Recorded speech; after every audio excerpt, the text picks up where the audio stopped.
Hi everyone, welcome to the third episode of The Journey to Become a Pharmacist in Australia. I'm your host Marina Raju, and joining us live from Australia is Dr. Anjana Balakrishnan. Hi Anjana, welcome. Hi, how are you? Hi, I'm good, thank you. Hi Anjana, it would be wonderful if you could just introduce yourself and about your position. Yeah, I'm Anjana.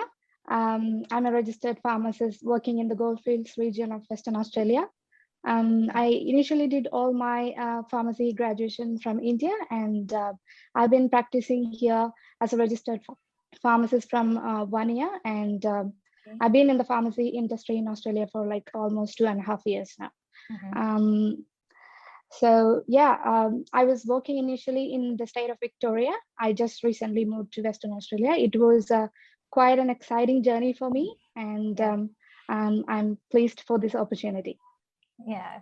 You had a wonderful journey as in becoming a pharmacist there, and it will be very wonderful if you could just walk us through that experience.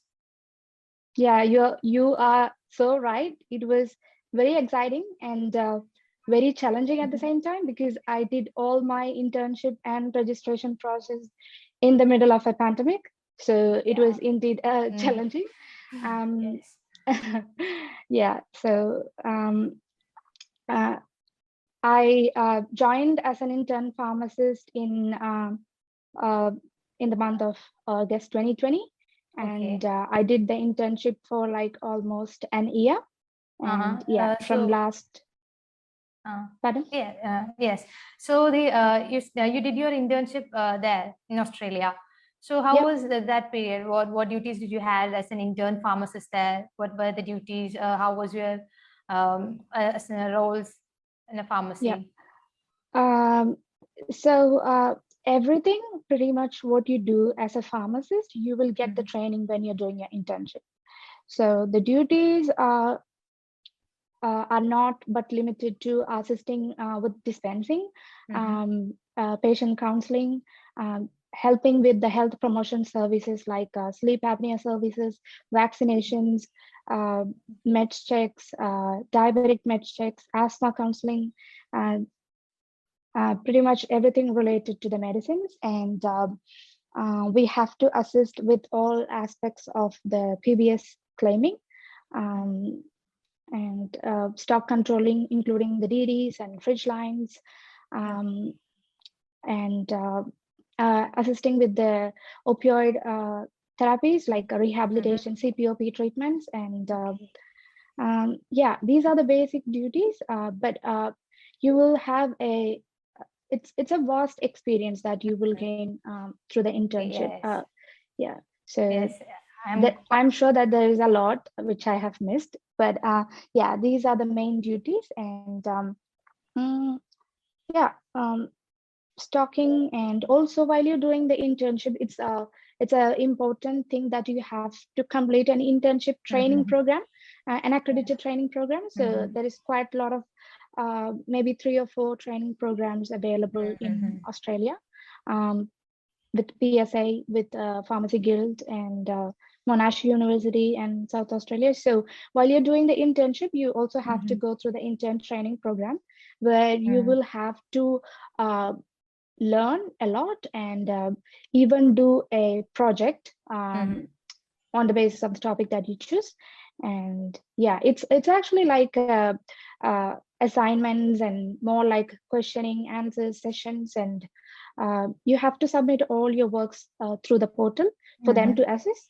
And you also have to get the internship training program cleared prior to the registration, prior to the complete registration. So only if you have the valid intern training program, you will be, at the end you will be registered, otherwise not. Okay. So you're saying when we finish the internship, you will have to undergo some exam to become the registrar? So the internship hours vary every year. Initially, the internship hours was something like 1,800 hours, but during the time of COVID, there was a slight difference in the hours. So I only had to do something like 1,575 hours Okay. Yeah, that might change year to year according to the APC guidelines. Yes. Once you complete 75% of your internship, you are officially eligible to write your written exam and the oral exam. Um, so yeah, written exam will be an open book exam, but it Oh, will have okay. a wide variety of questions from all the aspects of pharmacy, from basic chemistry to pharmaceutics and toxicology, etc. And the oral exam is a different one compared to the written. And yeah, you are only eligible to write this exam after 75% of completion of your internship. All right. So for the Indian written exam, it's an open book exam. And Yeah, that's right. yeah, so is there any particular number of questions, or does the pattern get revised every year? How does that Uh, work? I'm guessing that it has been, it it might be, I'm not really sure about the revising pattern, but when I wrote the exam during the COVID time, there was a leniency in the number of questions as well. Okay. Initially, it was normally or generally, it was something between 100 to 120 questions Yeah. for the exam. But I, when I wrote the exam, uh, there was only 75 questions, and you have 100 minutes to complete the exam. So there was a bit different. So yeah, that's what I said. Like Yeah. that has been revising in the past 2 or 3 years. So you have, that will change every year according to the time that you get registered. Yeah. There won't be much of a difference. All the patterns will be same, and you have to have 65% and above in all the subsections in order to clear the Okay. exam. Yeah. Yeah. So, and with the oral exam, what's like? Is it a one-to-one, or is it live sessions, or the recorded ones? No, it's definitely not recorded ones. It's Q&A face to face. There will be 3 or 4 supervisors, and that's actually a mix of primary healthcare, laws, whichever state you are doing your intern oral exam, you will have to clear the law section as well, and that will depend on the state that you are appearing the exam. And the third part will be what is it? Pretty much like a case study, I would say. Yeah. Okay. You will have a medication chart of a patient, and you will go through the page. It's simply like a role play where you and the examiner will do the role play of the patient and pharmacist, and you have to find out the the problem, yeah, the exactly, problem, and you and have to help them solve it. assist them. Yeah. Exactly. And yeah, pretty much that's the third part. Okay. So 3 parts are there for the oral exam, and oral exam is comparatively the toughest one with compared to all other. Yeah. Okay. Okay. Could you just walk us through a day in your life as a registered pharmacist? When does your day starts, and what are the normal tasks that you do in a day? Yeah. So I'm only going to talk about my community pharmacy experience, because I do have a mix of community exposure and a hospital. But right now, I'm going to talk only about the community pharmacy experience and my daily activities there. So let's say I'm working as a pharmacist in charge. So I have a little bit responsibilities rather than being the normal pharmacist. So initially, I'll have to first of all, I have to take care of all the DD counts. And as I told, our pharmacy is providing a lot of CPOP services, which is community pharmacy opioid programs. And we will have patients for that in the first few hours of the day. So I have to go through the patients and make their dosage adjustments and provide them the medications. The second, from the second to third hour of my rotation will be mainly focusing on the dispensing, where I will have patients coming with their prescriptions. I have to go through them about their medications, histories, and I have to dispense it according to the pharmacy board of, guidelines. And if there is any discrepancies, I have to check that with the doctors or the other medical practitioners. Apart from that, we are also doing vaccination services and sleep apnea services in the pharmacy that I'm working. So if I have any patients for vaccination or sleep apnea, I have to take care of them and go through their things as well. At the same time, we will always have a team of pharmacists or pharmacy interns or pharmacy students who will be taking care of the dispensing and counseling.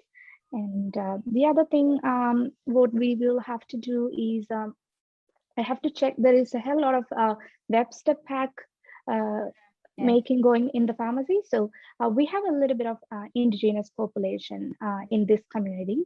So for them, we make this Webster packs, daily, weekly, and monthly packs. So we will have technicians doing it, but as a pharmacist, it's our responsibility to check whether it's all done in the proper way, and it has to be gone to the patient only under the supervision of a pharmacist.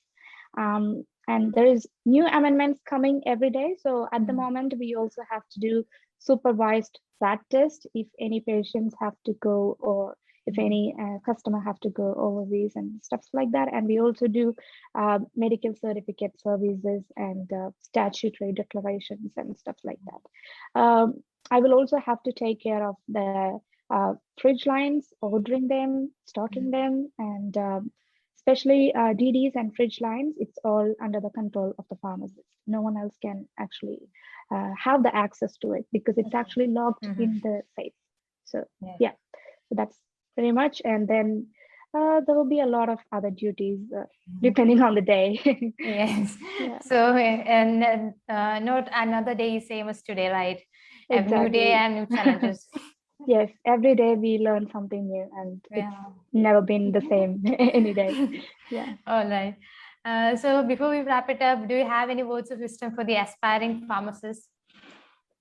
Yeah. So I think coming from India and working here during this time of pandemic, I think this is the best time for any overseas pharmacist who is actually planning to come to Australia.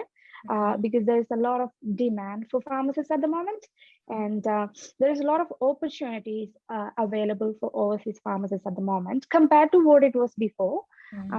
Pharmacist is actually considered as one of the critical skill now. So if anyone who's planning to come, you should appear for the exam as soon as possible. And yeah, I'm sure you guys, Seal Academy can help them if they want.